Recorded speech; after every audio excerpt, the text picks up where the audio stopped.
Welcome back. After a couple weeks off, we're resuming our Jeffersonian Florida series with a look at the civil rights era, or the topic of civil rights in reality in Florida, and how Jeffersonian principles apply to that. And it's important to understand the most basic aspect of this, which is that for many who practiced Jeffersonian principles, racial segregation, and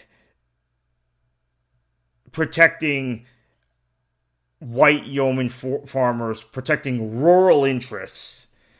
This is also important, the rural versus urban and eventually suburban thing in the state was critical.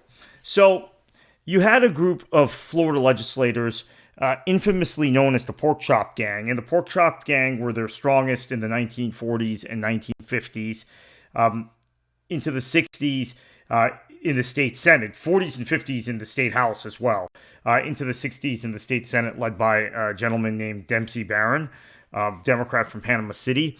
And you even saw elements of it in the 90s as the likes of Pat Thomas and W.D. Childers continued in office. But the area turned Republican, and the interests changed, right? So there were not many very purely rural areas left of Florida, and you had reapportionment in the 1960s, the '68 Constitution, the development of single-member districts, these sorts of things that kind of broke up the power of the Pork Chop Gang and rural areas. But it's important to understand that there was an inherent tension in Florida for many, many, many years in terms of legislating and governance, which applied to civil rights, but also applied in general to the development of the state. So World War II brought in a lot of migrants from other parts of the country.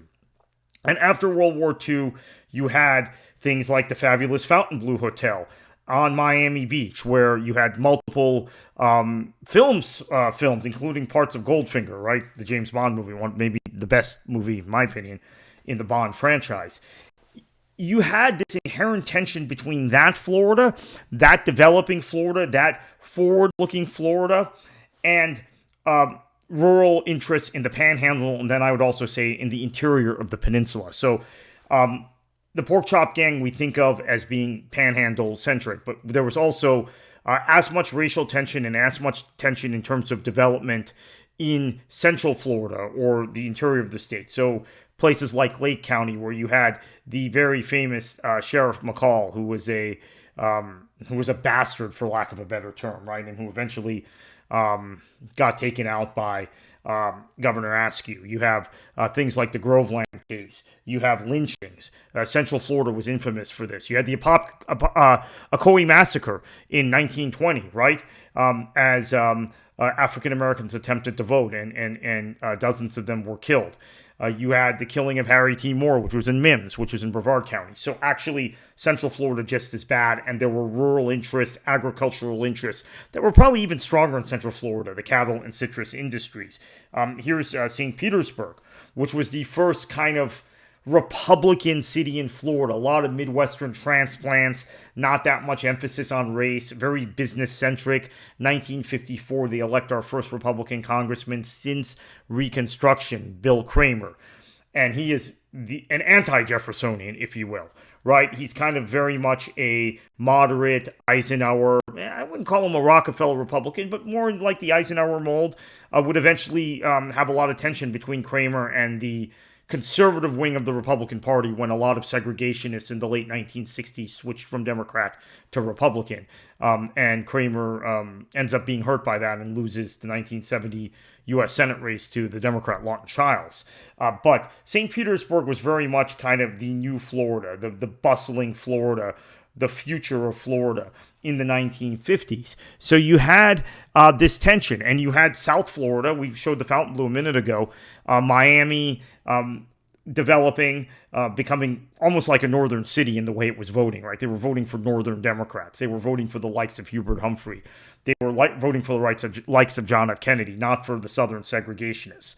And it was the county where kind of the most liberal Democrats running in Democratic primaries would get their highest percentage of the vote. And then Broward and Palm Beach counties were becoming kind of Republican, Midwestern transplant counties, as was Orange County at this time. Although the areas surrounding Orange County, as we talked about, very agricultural, agrarian, and segregationist.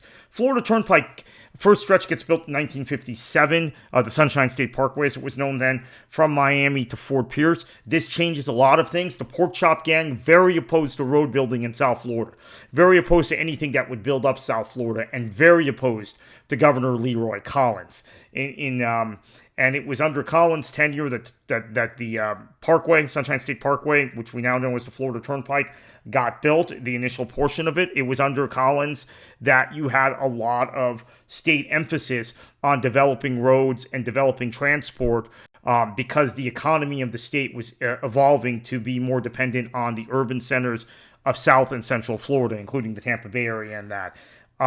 So the Turnpike was an important part of this. The Turnpike was an important part of the symbolic fight between Pork Chop Gang and rural interests and the emerging urban Florida.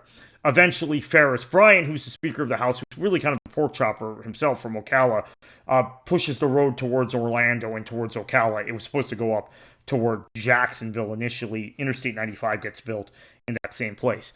1964, civil rights, full force. Lyndon Johnson, the president, who is a Southerner himself, was kind of a Southwesterner, right? I mean, he was from the hill country of Texas. I don't really consider that the South. I consider it more kind of the old frontier. Johnson is pushing civil rights. And while a lot of national historians have talked about the importance of Selma with the 65 Voting Rights Act, Freedom Summer in Mississippi, and its correlation to this 1964 Civil Rights Act, I think so much of what was important in terms of developing the momentum for the Civil Rights Act in Congress to break the Southern filibuster, which included Florida's two senators, George Smathers and Spessard Holland.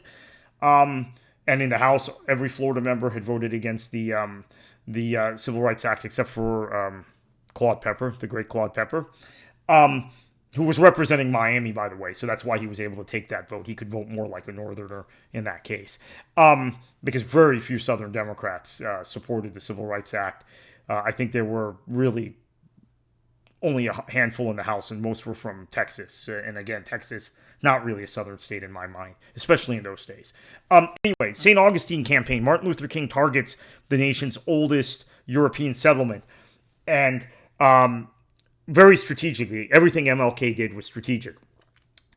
St. Augustine was the perfect place because you had a situation where you had all of these elements coming together, the history of the city and the symbolism around it. MLK's imprisoned for trying to segregate the pool at the Monsoon Hotel. He makes a phone call to a friend of his who's a rabbi in the north, I believe in New Jersey. That rabbi brings a bunch of rabbis down to St. Augustine, and they sit and they forcibly desegregate, by using the colored pool and the colored beaches. And there were some ministers involved in this too. Andrew Young, very important figure in history, future UN ambassador, future mayor of Atlanta at this point. He comes to St. Augustine and he